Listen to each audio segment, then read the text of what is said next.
추수감사 특별 새벽기도에 오신 여러분을 진심으로 환영하고 축복합니다. 우리 옆에 분에게 이렇게 인사하실까요? 잘 오셨습니다. 네.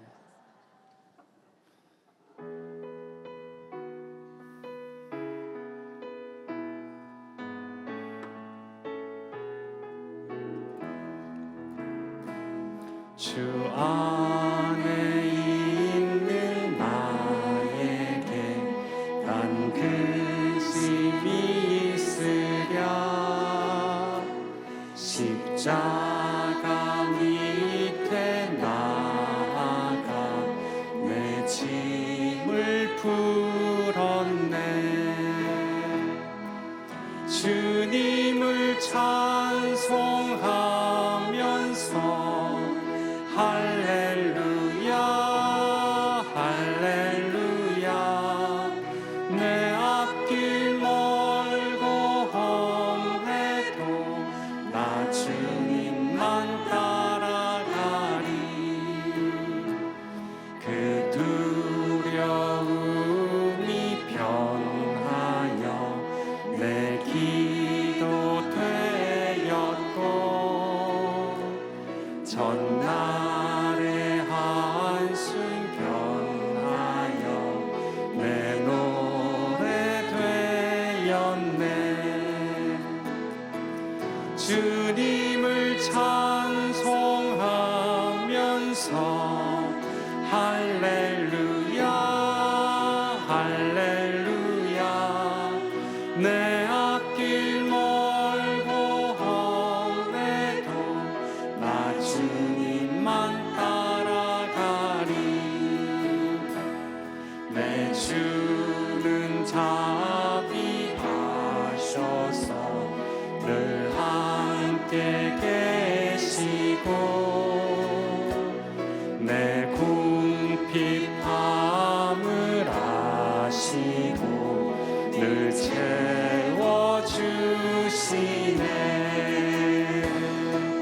주님을 찬송하면서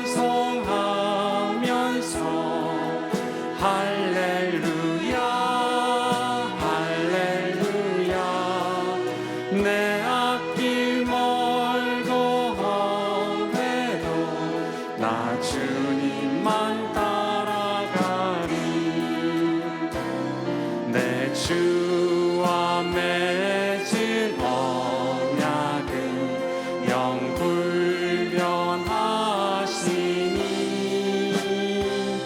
그 나라 가기까지는 늘 보호하시네. 주님을 찬송하면서 할렐루야 할렐루야. 내 앞길 멀고 험해도 나 주님만 따라가니.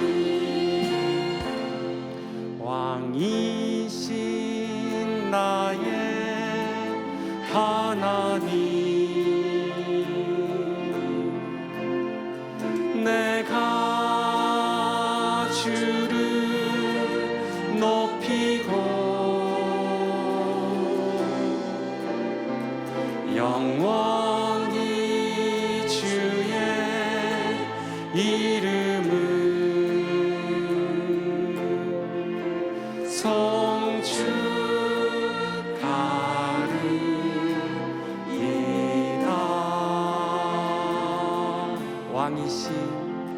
왕이신 나의 하나님,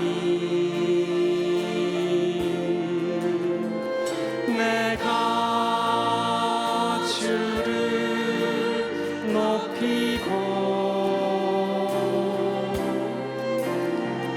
영원히 주의 이름을 성축하리이다.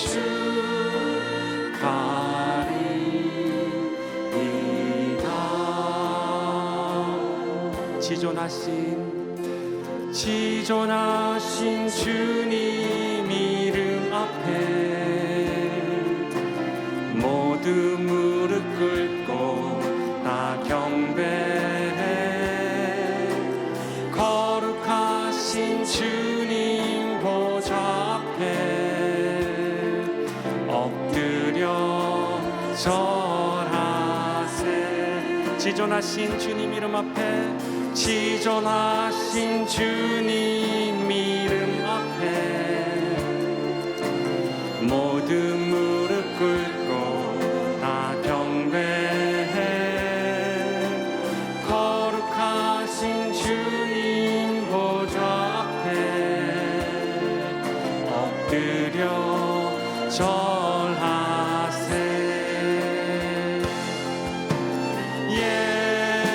예수는 그리스도, 예수는 주, 하나님의 영으로 경배드리니.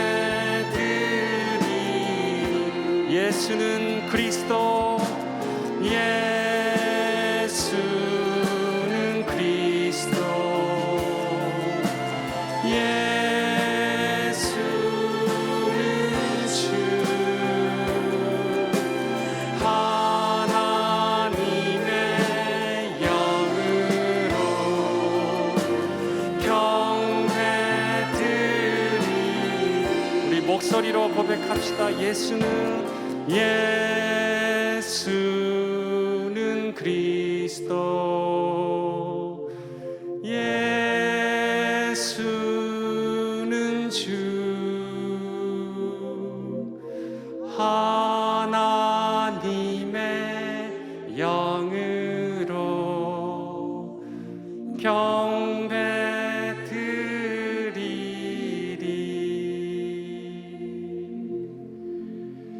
기도의 자리에 오신 여러분 환영합니다. 하나님께서 오늘도 평강과 은혜로 여러분의 생애와 삶을 지켜줄 줄 믿습니다.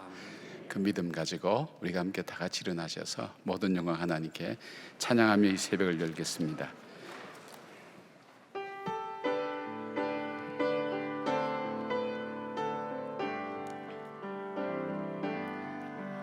모든 영광을 하나님께,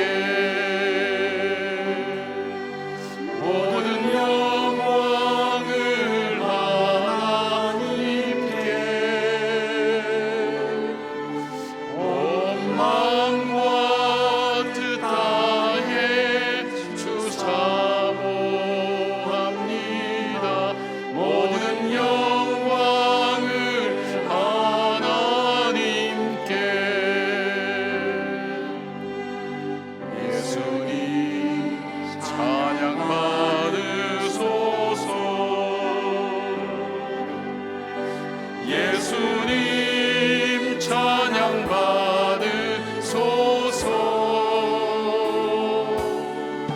죄 사했네 우리 위에 성령 주셨네.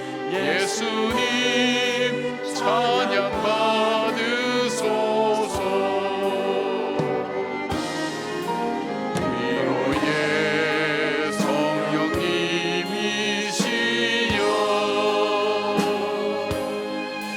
위로의 성령님이시여,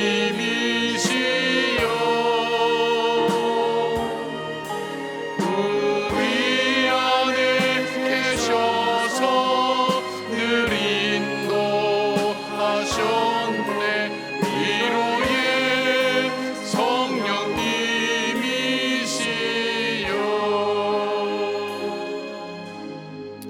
하나님, 주님 보좌 앞에 나왔습니다.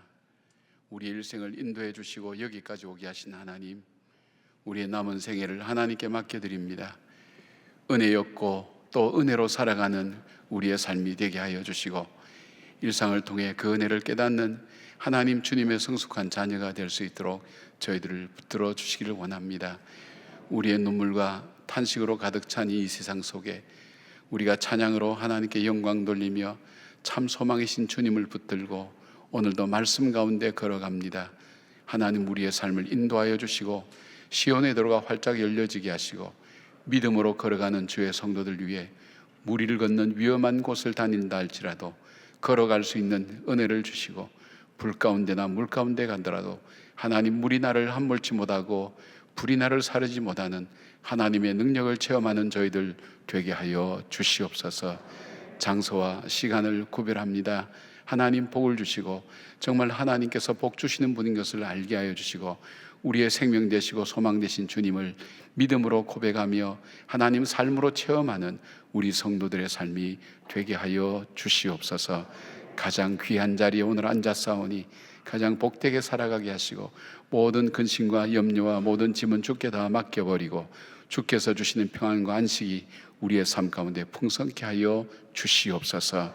우리의 길을 인도하시고 우리의 삶을 풀어가시고 우리를 복주시기를 원하시는 우리 주 예수 그리스도의 이름으로 기도드리옵나이다. 아멘. 자리에 앉으시고요.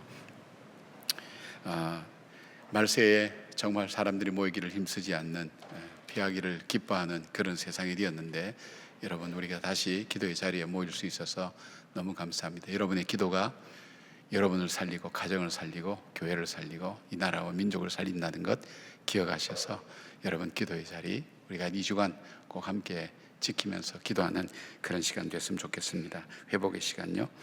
오늘 안내해 주신 우리 장로님들 또 우리 찬양팀 주일 2부 찬양팀 우리 찬양대 새벽 찬양대와 산마을 또 식당 봉사는 우리가 이제 식당에 라면하고 여러분 빵하고 드실 수가 있습니다. 함께 식사하고 하시고요.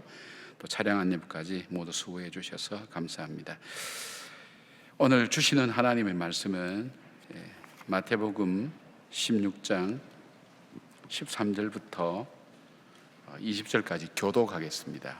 제가 한 절 하고 여러분 한 절 하시고 제가 먼저 하겠습니다. 마태복음 16장 13절부터 20절. 예수께서 빌립보 가이사라 지방에 이르러 제자들에게 물어 이르시되 사람들이 인자를 누구라 하느냐. 이르되 더러는 세례 요한, 더러는 엘리야, 어떤 이는 예레미야나 선지자 중에 하나라 하나이다. 이르시되 너희는 나를 누구라 하느냐. 시몬 베드로가 대답하여 이르되 주는 그리스도시요 살아계신 하나님의 아들이시니이다. 예수께서 대답하여 이르시되 바요나 시몬아 내가 복이 있도다. 이를 내게 알게 하니는 혈육이 아니요 하늘에 계신 내 아버지시냐. 또 내가 내게 이르노니 너는 베드로라. 내가 이 반석 위에 내 교회를 세우리니 음부의 권세가 이기지 못하리라. 내가 천국 열쇠를 내게 주리니 내가 땅에서 무엇이든지 매면 하늘에서도 매일 것이요 내가 땅에서 무엇이든지 풀면 하늘에서도 풀리리라 하시고 이에 제자들에게 경고하사 자기가 그리스도인 것을 아무에게도 이르지 말라 하시니라. 아멘.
이제 코로나가 지나가고 이제 엔데믹이라 그러죠. 팬데믹에서 엔데믹, 위드 코로나가 아니라 이제 끝나가면서 그동안 잃어버린 것이 많이 있다면 그 중에서도 우리의 믿음일 겁니다.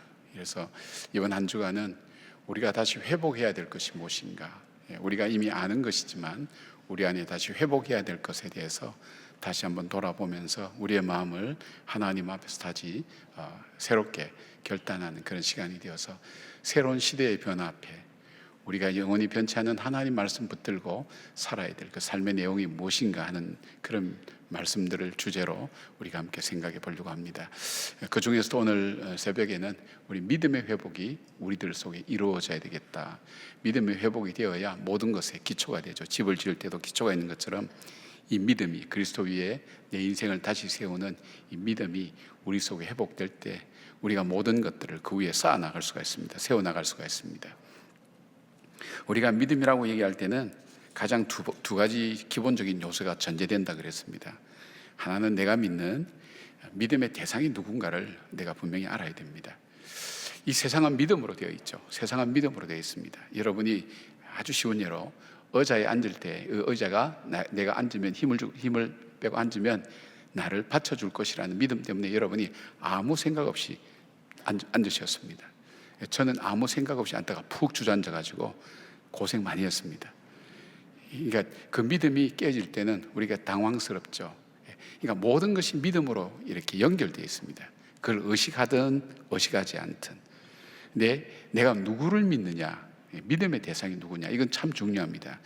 우리는 믿음의 대상이 하나님이시죠. 하나님이시죠.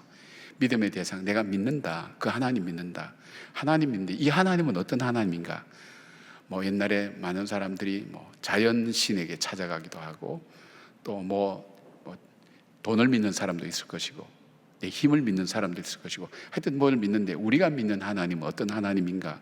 그냥 자연 속에 있는 산이나 들이나 나무나 바위나 이런 그런 어떤 대상이 아니라 그 하나님은 나를 구원하시기 위해서 그 아들 예수 그리스도를 이 땅에 보내셔서 십자가에 못 박아 죽이시고 나를 구원하시고 자녀 삼아 주신 바로 그 하나님을 우리는 믿는다. 그 믿음입니다. 우리가 믿는 믿음의 대상이 그렇죠. 그럼 믿음의 대상과 더불어서 또 하나 있어야 될 것이 무엇인가 하면 믿음의 내용이 있어야 됩니다. 믿음의 내용. 무엇을 믿는가? 무엇을 믿는가? 어떤 할머니 두 분이 그런 얘기를 했다 그러잖아요. 사순절날 야, 저 교회에 예수라는 청년이 죽었단다. 그 사람들이 지금 슬퍼하고 야단이다. 예수가 누군데 몰라. 머리 지렁지렁 해가지고 다니던 그 종래기 아니가. 어떻게 죽었는가? 못에 찔려 죽었단다. 누군가? 우리 며느리가 아버지 하는 거 보니까 아마 우리 사돈인 것 같다. 이게 아닙니다. 믿음이 아닙니다. 어떤 아이 보고 물었어요. 너 교회 가니? 교회가 뭐 믿니? 교회가 믿는 걸 믿어요. 교회는 뭐 믿니? 제가 믿는 걸 믿어요. 너와 교회는 뭐 믿니? 우리가 믿는 걸 믿어요. 내용이 하나도 없어요. 덮어놓고 믿는 거예요. 우리의 신앙이 그런 신앙이 되죠. 저는 잊을 수 없는 그 내용이 있어요. 저희 아버지가 이제 교회를 안 다니실 때 저희 어머니가 기도원 갔다 오시고 부흥회 갔다 오시고 하면 아버지가 굉장히 궁금해하세요. 이 여자가 어디를 다니는가. 그래서 질문을 해요. 어디 갔다 왔어? 이런 물어보면 저희 어머니 대답이 걸작입니다. 어디 좀 갔다 왔어요. 뭐 했어? 뭐 좀 했어요. 누구 만났어? 누구 좀 만났어요. 그리고 또 물어보면 이제 그만하소. 완전히 케어되는 아버지를 봤어요. 대답의 내용은 아무것도 없어요. 이게 참 기가 막힌 화법이다 생각했어요. 우리에게 믿음의 내용이 있어야 돼요. 우리의 믿음의 내용은 그걸 요약 딱 해놓은 것이 뭐냐면 사도신경입니다. 나는 믿는다라는 것으로 12개의 주제로 나누어서 내가 믿는 것이 무엇인가? 나는 전능하신 아버지 하나님 천지의 창조주를 믿습니다. 그렇게 해서 계속되죠. 쭉 한번 사도신경 할 때 우리 순례 할 때도 그것이 내가 믿고 있는 내용이에요. 이 믿음의 내용. 근데 이 사도신경은 성경에는 직접 나오지 않지만 성경의 내용을 잘 요약해서 잘 만들어주는데 이것의 근거가 되는 것이 오늘 본문의 내용입니다. 너희는 나를 누구로 하느냐? 이 질문 앞에 우린 대답해야 돼요. 여기서 이게 2인칭이에요. 주는, 베드로가 대답했던 주는 그리스도시요 살아계신 하나님의 아들입니다. 이렇게 고백했어요. 주는 할 때 퀴리오스라고 하는 주인이라는 그런 의미가 아니에요. 수라고 하는, 헬라의 수라고 하는 2인칭이에요. 자, 그는 하면 우리와 거리가 멀어요. 그러나 당신과 나와의 관계라는 것은 밀접한 관계예요. 나에게 있어서 지금 내 눈앞에 있는 이 예수 그리스도는, 그리스도라는 메시아라는 뜻이거든요. 하나님이 우리에게 보내주시겠다고 약속하신 구원자, 메시아, 바로 그분이 바로 당신입니다. 이 고백이에요. 굉장한 고백이죠. 그렇지 않습니까? 이때까지 같이 다니고 뭐 좀 사람이 이상하다고 생각은 했을 거예요. 이적과 기적도 행하니까 선지자 중에 하나라고 할 수 있고 정말 이적을 행하는 사람이라고 생각했지만 그 예수님을 그렇게 고백할 수 있다는 것은 있을 수 없는 얘기예요. 그런데 베드로는 그 고백을 하는 거예요. 제자들이 고백을 못할 때 당신은, 예수님 내 눈앞에 있는 당신은 하나님께서 보내주신 그 약속의 메시아입니다. 굉장한 고백이죠. 그리고 예수님이 뭐라고 칭찬하셨어요? 너가 한 것이 아니라는 거예요. 성령께서 도와주셔서 했다는 거예요. 여러분, 우리의 신앙 고백도, 우리의 신앙도 하나님께서 우리에게 예수를 주라고 믿게 하지 않으면, 보여주시지 않으면 우리는 믿을 수가 없습니다. 그래서 저는 기도할 때도 그런 얘기합니다. 남을 위해서 기도할 때도, 저를 위해서 기도할 때도 하나님, 믿어지는 믿음을 주세요. 믿음 중에도 믿어지는 믿음. 여러분, 잠 안 자면 잠이 오죠.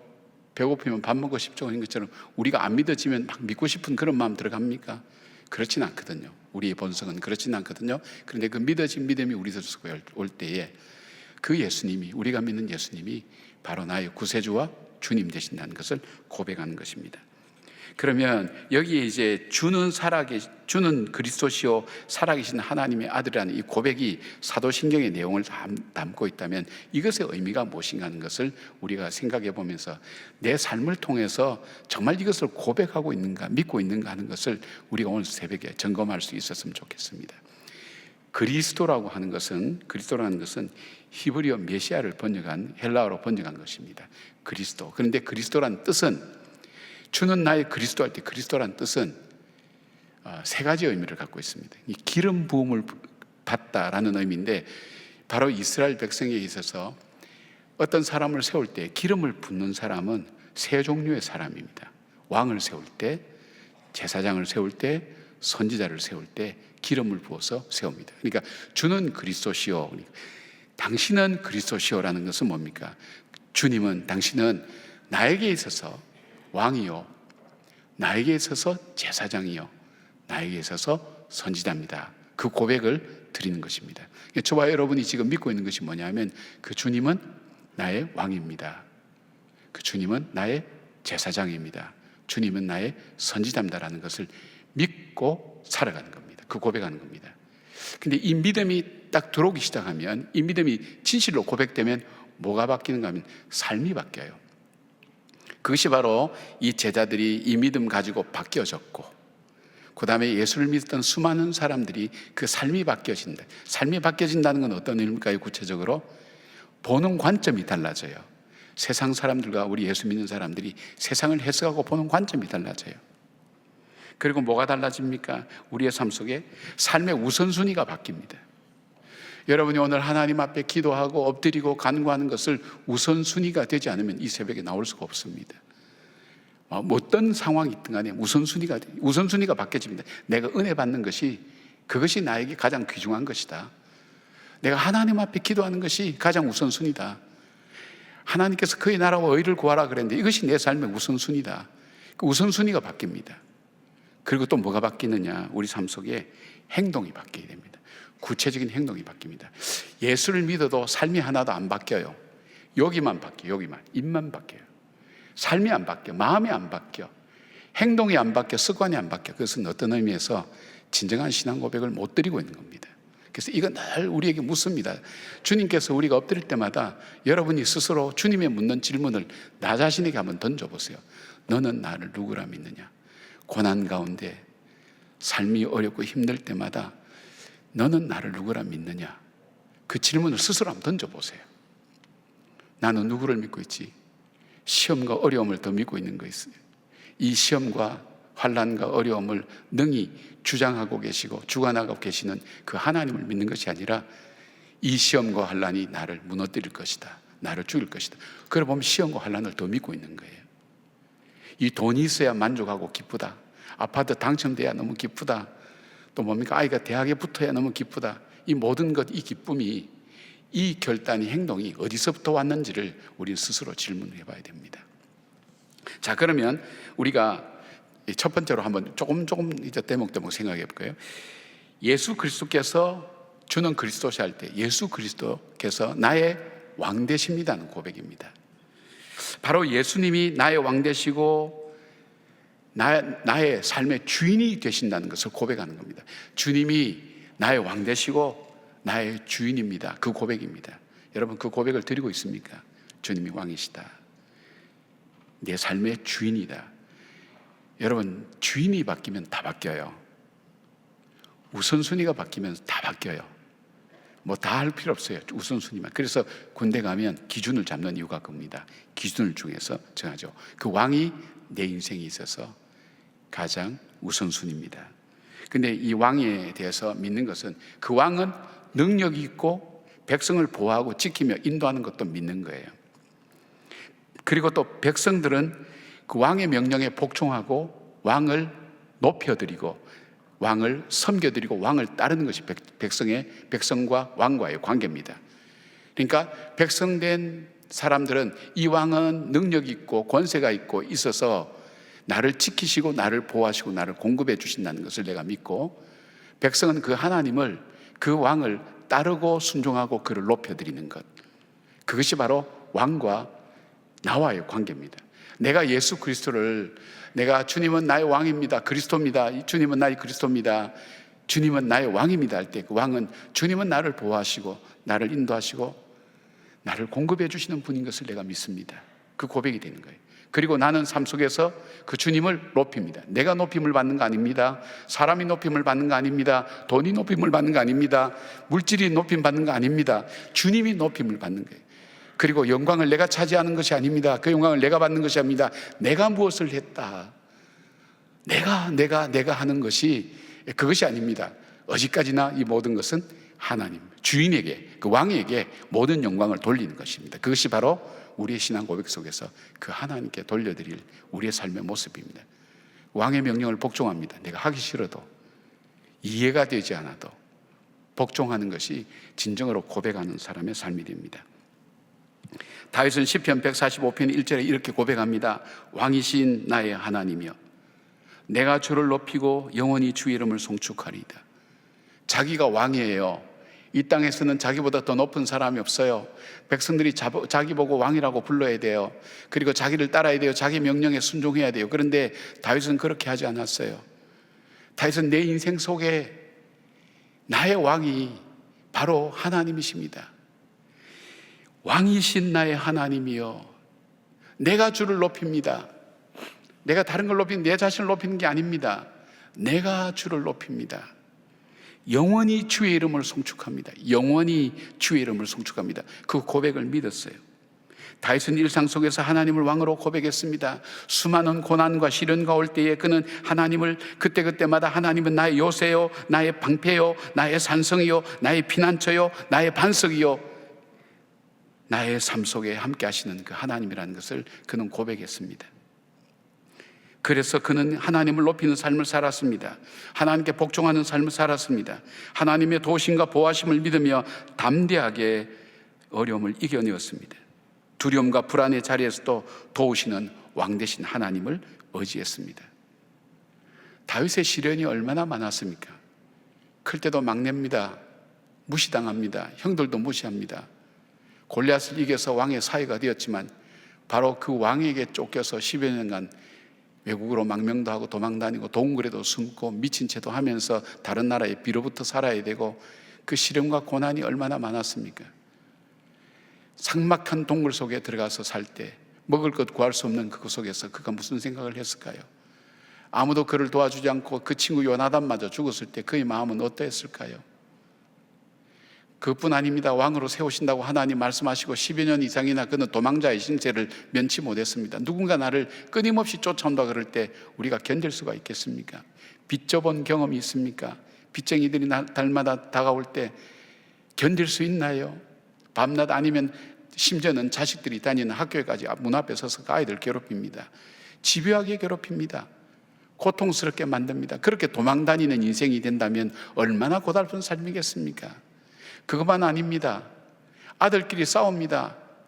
큰아들이 막내 여동생, 배다른 막내 동생을 범하니까 둘째가, 오빠가 큰아들을 죽이고 반란을 일으켜서 아버지를 쫓아냅니다. 그 자녀에게 쫓겨서 도망다닙니다. 일평생 보면 그의 삶은 흔들렸어요. 제가 한 번씩 말씀드린다면 제가 여기 이렇게 든든하게 설 수 있는 것은 제 밑에 받침이 단단하기 때문에 흔들리지 않는 겁니다. 내 인생의 기초가 흔들리면 내가 요동칠 수밖에 없어요. 내 인생이 요동칠 수밖에 없어요. 흔들릴 수밖에 없어요. 근데 그 주님이 나의 요새가 되신다 그랬어요. 나의 반석이 되신다 그랬어요. 나의 산성이 되신다 그랬어요. 나의 피난처가 되신다 그랬어요. 나를 보호하시는 하나님이라는 것을 그거 믿었어요. 그 믿음 때문에 날마다 절망을 극복할 수 있었고, 날마다 흔들리는 마음을 극복할 수 있었고, 내 마음속에 찾아오는 불안이 나를 찾아올 때 내가 내 속에서 어찌하여 불안하여 하는고 너는 하나님을 바라라, 하나님께 소망을 두라, 스스로에게 이야기를 하면서 하나님 앞에서 그 믿음과 그 말씀을 붙들었어요. 주님은 나의 왕이십니다. 나를 보호하십니다. 나를 인도하십니다. 하나님이 약속하신 대로 그렇게 하시는 것입니다. 그는 시편 3장 8절에도 이렇게 말씀합니다. 구원은 여호와께 있사오니 주여 주의 복을 주의 백성에게 내리소서. 구원은 여호와께 있사오니. 이 믿음 있습니까? 현실은 우리를 너무 힘들게 만듭니다. 우리의 믿음을 작게 만듭니다. 끊임없이 우리의 삶에 믿음을 도전해 옵니다. 내가 이 믿음으로 살아가고 있는가? 오늘도 내 삶 속에서 그 주님은 나를 보호하시고 나를 인도하시고 오늘도 지키시고 역사하신다. 그리고 내 삶 속에서 내가 주님을 높이고 내가 주님께 영광을 돌리고 그렇게 살아가고 있는가? 조금만 괜찮으면 내가 한번 여러분이 쓰는 언어나 생각들을 한번 가만히 한번 관찰해 보십시오. 자기를 한번 살펴보십시오. 그걸 객관화라 그러는데 한번 살펴볼 때 나는 정말 하나님을 나의 왕으로 고백하고 있는가? 삶으로 섬기고 있는가?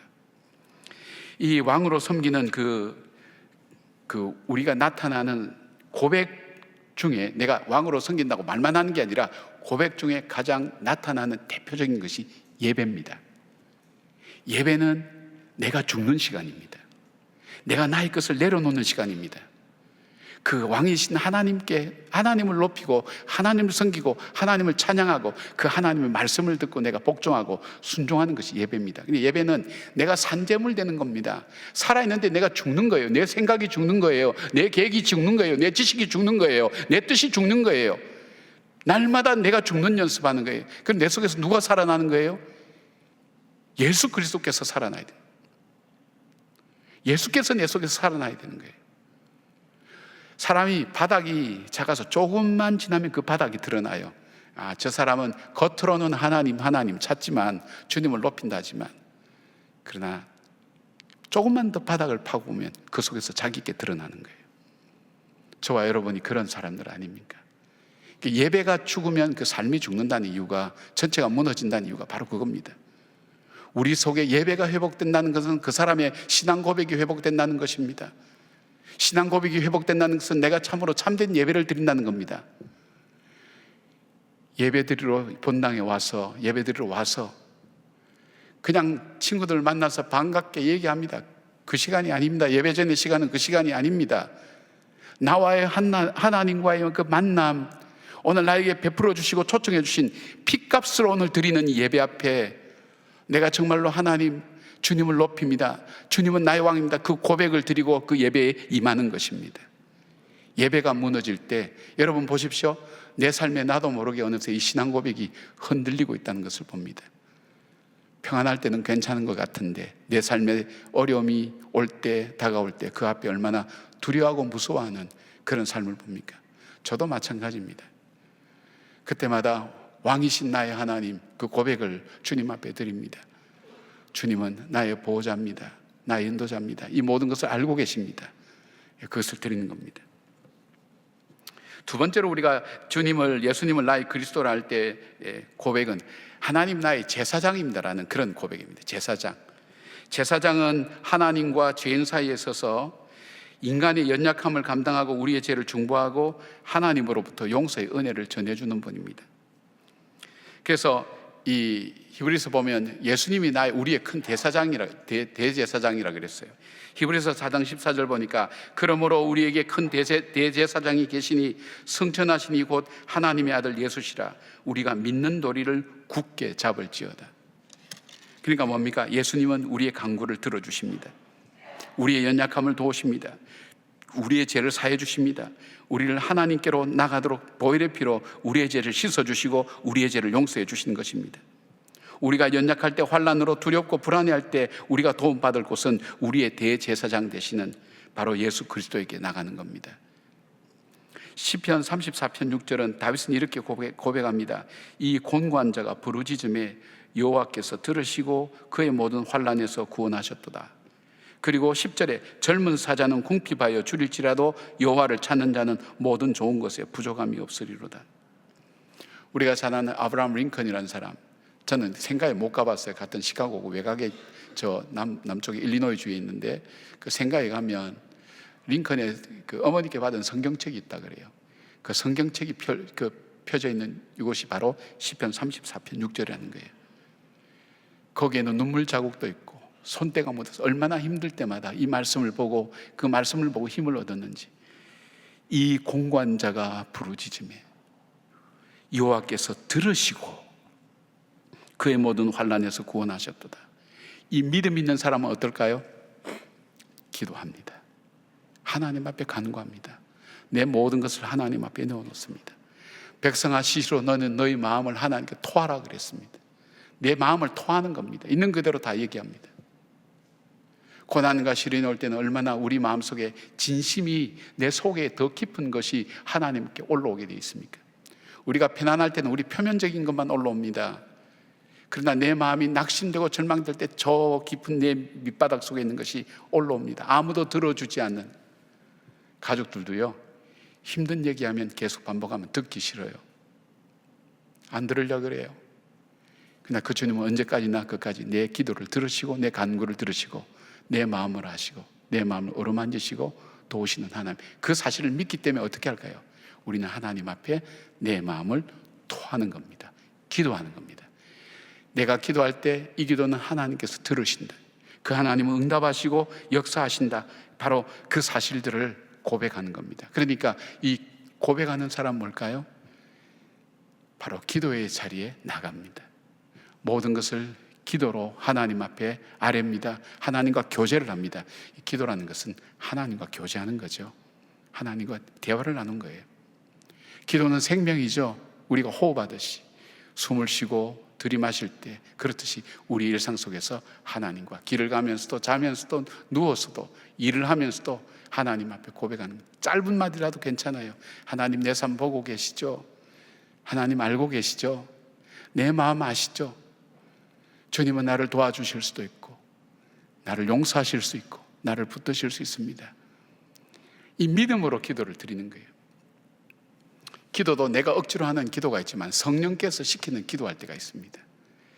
이거 나는 이런 기도 하고 싶지 않은데, 이런 기도 생각도 못 했는데 이 기도가 나온다 그럴 때는 성령께서 내 마음에 강권적으로 기도하게 하시는 겁니다. 기도로 준비하게 합니다.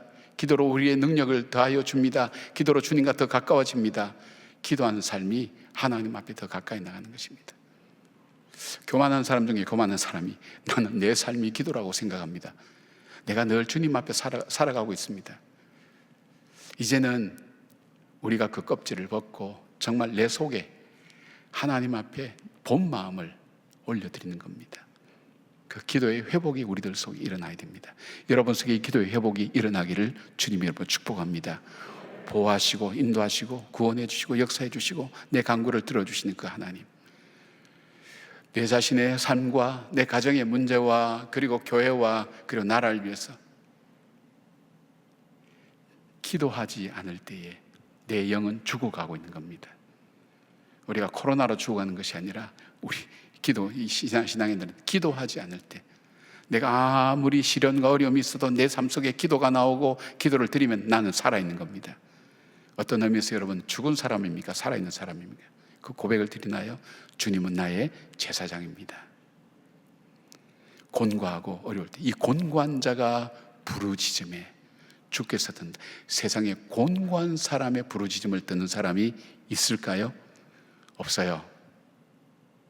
하나님은 들으세요. 우리의 기도를 들으세요. 낙심하지 말고 기도하시기를 바랍니다. 세 번째로 예수 그리스도를 나의 구세주로 고백하는 사람은 예수님이 나의 선지자라는 거예요. 나의 선지자. 선지자라고도 하고 예언자라고도 합니다. 예언자가 미리 예자도 있지만 한문에 보면 맡을 예자도 있습니다. 하나님의 말씀을 맡은 사람. 예수님은 하나님의 말씀, 그러니까 예수님이 곧 하나님이시다. 말씀이 곧 하나님이시다. 근데 이 말씀이 뭐냐? 진리라는 거예요. 변치 않는 거예요. 이 말씀 속에는 생명이 있고, 이 말씀 속에는 내가 걸어가야 될 길이 있고, 이 말씀 속에는 내가 살아야 될 삶의 형통함이 있다는 것을 내가 믿는 거예요. 여러분, 사람마다 다 자기 기준이 있어요. 보는 관점이 다 달라요. 생각하는 것도 다 달라요. 근데 바울은 그 생각과 그 마음과 그 욕망을 다 쳐서 복종시켜서 주의 말씀 앞에 순종한다 그랬습니다. 여러분, 오늘도 여러분의 생각을 갖고 있고 여러분의 인생 기준을 다 갖고 있어요. 사람마다 다 달라요. 인생 기준. 사람들이 다 좋아하는 것 아니에요. 좋아하는 사람이 있고 안 좋아하는 사람이 있어요. 다 달라요. 인생 기준이 다 달라요. 그러나 내가 주님을 선지자로 믿을 때에 그 주님이 내 인생의 기준이 되는 거예요. 여러분, 이제 여름 지나가고 가을 돼서 이제 가을로 꺼내서 입으셨죠. 오늘 보니까 두터운 옷도 입고 그러셨는데, 그죠? 옷이 작아졌어요? 옷이 커졌어요? 저는 옷이 커졌어요. 굉장히 커졌어요. 바지도 굉장히 커졌어요. 근데 옷이 커졌습니까? 내 몸이 줄었습니까? 잘 생각해 보세요. 내가 커졌어요? 내가 작아졌어요? 옷이 커졌어요? 옷이 작아졌어요? 몰라요? 내 옷은 면이라서 한번 빨면 다 줄어요. 뭐 이렇게 얘기하는 사람도 있는데, 사실 꼭 실질적으로 한번 생각해 보세요. 옷이 커진 거예요? 내가 작아진 거예요? 내가 작아진 거예요. 내가 기준이에요. 사실은 옷이 커지고 작아지고 옷은 저절로 살았다가 죽었다 그러면 못해요. 내가 작아지고 내 몸이 살이 빠지고 내가 살이 쪄서 옷이 작아진 거지, 옷 자체는 변함이 없는데도 불구하고 우리는 그렇게 얘기하는 거예요. 그러니까 우리가 하나님을 믿는다고 그 하나님이 내 인생의 기준이 된다고 하면서도 그렇게 하지 않는 거예요. 사실은 기준이 하나님 말씀이 아니라 내가 살아온 경험이나 내가 하고 싶은 욕망이나 내가 삶 속에서 두려워하는 모든 것이다, 이런 것들이 나에게 기준이 돼서 그것으로 살아가고 있는 것을 보게 됩니다. 다윗은 시편 15편 11절에 이렇게 말씀합니다. 주께서 생명의 길을 내게 보이시리니 주의 앞에는 충만한 기쁨이 있고 주의 오른쪽에는 영원한 즐거움이 있나이다. 시편 119편 105절에 이렇게 말씀되어 있습니다. 주의 말씀은 내 발의 등이요 내 길의 빛이니이다. 이것 하나님이 주신 말씀이지만 사람의 고백이에요. 주의 말씀은 내 발의 등이요, 내가 오늘도 걸어가는 한 걸음 한 걸음 그 길을 비춰주는, 그리고 내 길의 빛이라는 것은 내가 어느 방향으로 가야 될지 내 삶을 인도해주는, 내 마음이 어느 방향으로 가야 될지 흘러가야 될지, 내가 오늘 하는 것이 어떤 기준으로 살아야 될지, 그것이 하나님의 말씀이 기준이라 그랬어요. 바울은 디모데에게 얘기합니다. 이 말씀 속에는 하나님의 교훈이 있다 그랬어요. 우리가 살아야 될 삶이 어떤 것인가 하는 걸, 그 교훈이 있다 그랬어요. 내가 잘못 갈 때 무엇이 잘못됐다 지적해 주는 책망이 그 속에 있다 그랬어요. 하나님의 말씀은 책망한 우리를 다시 바른 길로 가게 하는 그 길을 거기서 말씀해 주신다 그랬어요. 회복의 길을 말씀해 주신다 그랬어요. 그 말씀은 나로 하여금 바로 본받고 따라가기에 유익한 말씀이고, 그 말씀은 나로 하여금 선을 행하기에 그 선을 행할 능력을 우리에게 주신다 그랬어요. 여러분, 선도요, 내가 마음먹는다고 되는 게 아니라 내게 선을 행할 능력이 없으면 행할 수가 없어요. 훈련이에요. 그런데 어디에서 있어요? 말씀. 이 말씀은 내게 믿음을 더해줍니다. 하나님 말씀은 들음으로 우리에게 믿음을 더해줍니다. 바로 주의 말씀이 내 인생의 기준입니다. 주의 말씀이 내 인생의 방향입니다. 요한계시록 1장 3절 보니까 예언의 말씀을 읽는 자와 듣는 자와 그 가운데 기록한 것을 지키는 자는 복이 있나니 때가 가까움이라 그랬어요. 말씀을 읽는 겁니다. 지금 우리 장로님들과 우리 목사님들이 또 마을의 목자님들이 하루에 4장씩 말씀을 읽고 묵상을 올려요. 묵상을 바라보면 매년 달라져요. 묵상의 이 모습을 이래 보면서 저 자신도 같이 올립니다만, 근데 성장한다는 걸 느껴요. 삶이 변하는지는 모르겠어요. 그러나 그 깨달음이 변하기 시작하는 거예요. 달라지기 시작하는 거예요. 말씀 읽기가 참 힘들어요. 귀찮죠. 어렵죠. 우선순위가 우리 삶의 우선순위가 아니에요. 그러나 그 말씀을 읽을 때 그 말씀은 나를 바꿔나가요. 내가 말씀을 읽는 것이 아니라 말씀을 읽다 보면 말씀이 나를 훑어 지나가요. 말씀이 나를 살펴요. 말씀이 나를 보게 만들어요. 말씀이 나의 거울이에요. 말씀이 나의 빛이에요. 내 가는 길에 빛이 되는 거예요. 여러분, 말씀을 이제 꼭 정하여서 읽는 습관들이 여러분 속에 있기를 바랍니다. 1년에 한 번은 꼭 읽으시길 바랍니다. 30년 살았다면 30번 읽을 수 있도록 여러분이 그런 마음을 가지고 말씀을 꼭 읽어보십시오. 하루에 4장씩 읽으면 1년이면 다 읽을 수 있어요. 그렇게 마음을 결정하시기 바랍니다. 말씀 안 읽고 예수 믿는 사람이 우리나라에 얼마나 많은지 몰라요. 말씀 안 읽어요. 여러분 한번 보세요. 여러분 스스로 대답해 보세요. 내가 고정적으로 매일매일 말씀 읽는가? 이게 안 돼요. 우리 본성을 거스린 일이에요. 내가 하고 싶은 것은 마음대로 하고, 여러 가지 보고 싶은 드라마도 보고, 듣고 싶은 음악도 듣고, 하고 싶은 것 다 하지만 내가 말씀 보는 것은 내가 노력해야 돼요. 억지로 해야 돼요. 내가 의지를 쳐서 복종시켜서 그 말씀 앞에 설 수 있어야 돼요. 자, 우리가 회복할 믿음, 주는 그리스도시요 살아계신 하나님의 아들이라는 그 회복이 저와 여러분 마음속에 일어나기를 바랍니다. 그 말씀이 내 삶에 다시 회복되기를 바랍니다. 그 믿음으로 말미암아 삶이 바뀌는 역사가 있기를 바랍니다. 환경이 회복되는 것이 아니라 내 믿음이 다시 회복될 때 우리는 환경을 바꾸어 나가는 사람이에요. 역사를 바꾸어 나가는 사람이에요. 그 믿음의 용기와 힘이 저와 여러분 속에 함께하기를 축복합니다. 기도하겠습니다.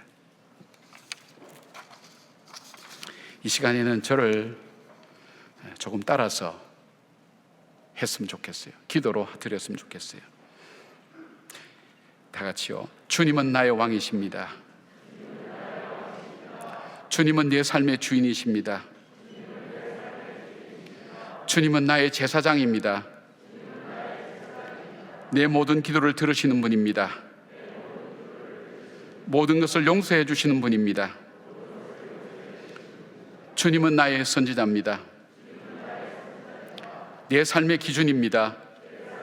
내 삶의 목표입니다.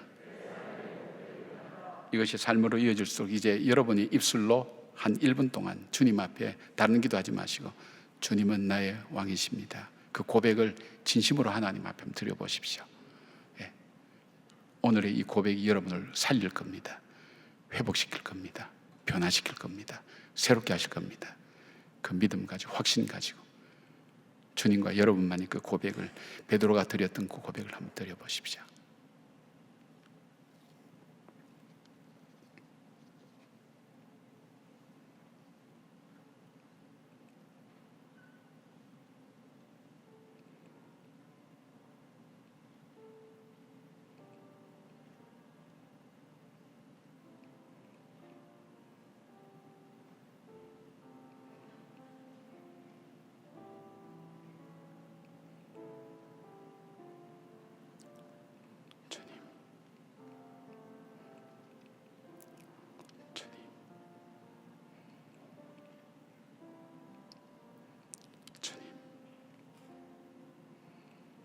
주님, 우리의 고백을 들으시고 우리의 고백이 우리의 삶이 되게 하시고 오늘도 주님께 더 한 걸음 다가가 나가는 복된 우리의 삶이 될 수 있도록 도와주시기를 원합니다.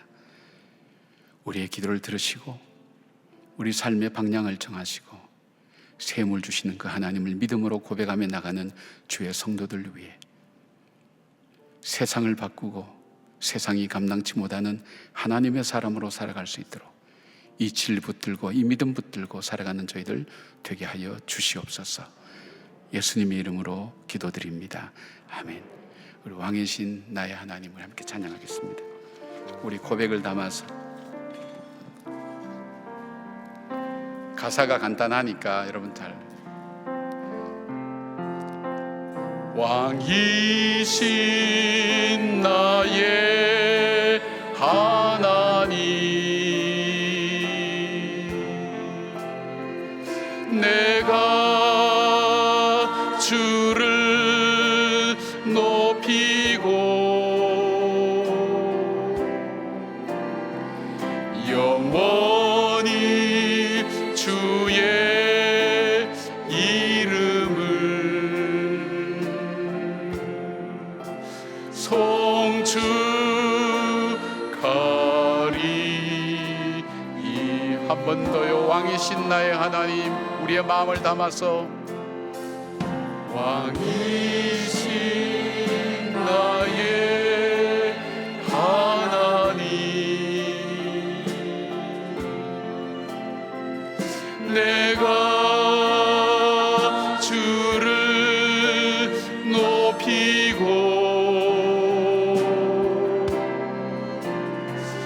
영원히 주의 이름을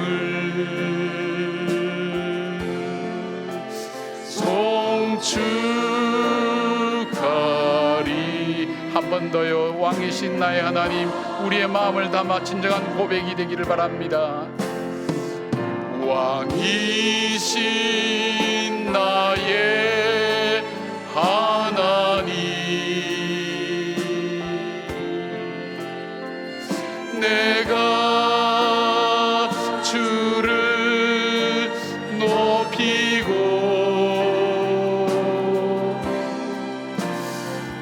영원히 주의 이름을 송축하리. 우리 목소리를 높여서 왕이신 나의 하나님, 왕이신 나의 하나님, 내가 주를 높이고 영원히 주의 이름을 송축하리.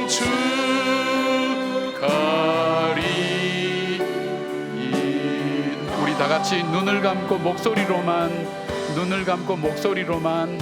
왕이신 나의 하나님, 아버지, 내가 주를 높이고 주여, 주님, 영원히 주의 이름을 송축하리이다.